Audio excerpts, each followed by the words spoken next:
अचार का नाम सुनते ही मुंह में पानी आ जाता है। अचार डालना भी एक फ़न है, एक आर्ट है और बहुत सी चीज़ों का अचार डाला जाता है। लसूड़ा, आम, मिक्स सब्ज़ी, बहुत सी चीज़ें हैं। नाश्ता खाना, दाल, सब्ज़ी, पूरी, पराठा सब के साथ अचार चलता है। इसके बगैर खाने का कोई मज़ा ही नहीं आता।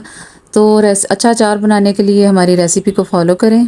अचार के बगैर खाने का मज़ा ही नहीं आता। बिस्मिल्लाहिर्रहमानिर्रहीम, अस्सलाम वालेकुम। कैसे हैं जी आप सब? आई होप सब ठीक ठाक होंगे, खुश होंगे और बहुत सारी दुआओं के साथ आगाज़ करते हैं। यहाँ पर मैंने 1 किलो आम लिए हैं। इनको अच्छी तरह से धो लिया है। मैं साबुत ही हमेशा आम मंगवाती हूँ, क्योंकि कटवा लें तो फिर उनको धोएं तो फिर उनको पानी लगता है और अचार जो है वो जल्दी ख़राब हो जाता है। धो के खुशक किया है और इस तरह मैंने इसको काट लिया अच्छी तरह से। जितना पीस आपको चाहिए बस उतनी साइज़ का पीस काट लें। आजकल चूँकि अभी तक आम कच्चा है, उसकी गुठली अभी कच्ची है, तो थोड़े से टाइम के लिए अचार इस टाइम पे डाला जाता है, तो इसलिए मैं 1 किलो आम का अचार डाल रही हूँ। नमक डाल दिया जी मैंने 5 चम्मच टेबल स्पून, 1 टीस्पून हल्दी। इसको अच्छी तरह से मिक्स किया और एक बड़े बर्तन में परात के अंदर मैंने डाल दिया है। इसको फैलाएंगे और ये रात का टाइम है तो अभी मैंने इसको मिक्स करके रख दिया है। अब सुबह तक देखेंगे कि इसके अंदर कितना पानी छोड़ा है इसने।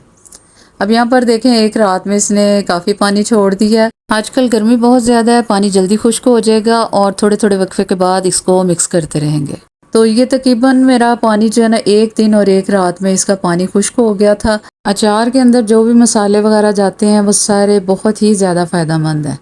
तो इस तरीके से हम इनको खाते हैं और इनसे फ़ायदा हासिल करते हैं। पानी बिल्कुल खुश्क हो चुका है। यहाँ पर मैंने सरसों के तेल में ये थोड़ा सा प्याज का छिलका डाल के इसको तड़का लगा लिया था। इतना गर्म करना है। यहाँ पर ज़ीरा, सूखा धनिया, सौंफ, मेथरे और राई, ये सारी चीज़ें जो है मैंने मिकदार लिख दी है ऊपर। कलवंजी है और लहसुन है पिसा हुआ, ये ज़रूर डालें। लहसुन के साथ इसका जायका बहुत ही खुशबूदार और मज़ा आता है इसका। दड़ा मिर्च है, हल्दी, नमक और पिसी हुई लाल मिर्च और सौंफ, मेथरे वगैरह जो हैं इनको मैंने हल्का हल्का सा पीस लिया है, मोटा मोटा दरदरा सा इसको कूट लें। और ये आम जो हमारे खुश्क हो चुके हैं इसके अंदर मैं मिला रही हूँ ये सारा पिसा हुआ मसाला एक एक करके। यहाँ पर मैंने सारा सौंफ वगैरह का मसाला डाल दिया है। अब ये मिर्चें ये सारी इसके अंदर शामिल कर दी हैं, नमक, हल्दी वगैरह, कलवंजी और लहसुन पिसा हुआ और आयल, ये सारी चीज़ें डाल के इसको अच्छी तरह से मिक्स करना है और इसके बाद इसको हम डब्बे में डाल के रख देंगे। कुछ दिनों में इंशाल्लाह ताला ये ज़बरदस्त आम हमारा तैयार हो जाएगा। और यहाँ पर देखें बहुत ही मज़ेदार आम तैयार हो गया।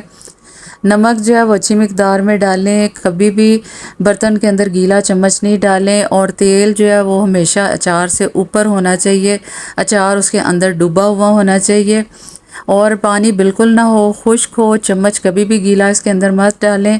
और चटपटा, तीखा और बहुत ही मज़ेदार खुशबूदार सा अचार तैयार हो गया। ज़बरदस्त खुशबू आ रही है। आप लोग ज़रूर ट्राई कीजिए। मुझे दुआ में याद रखें। अल्लाह हाफ़िज़।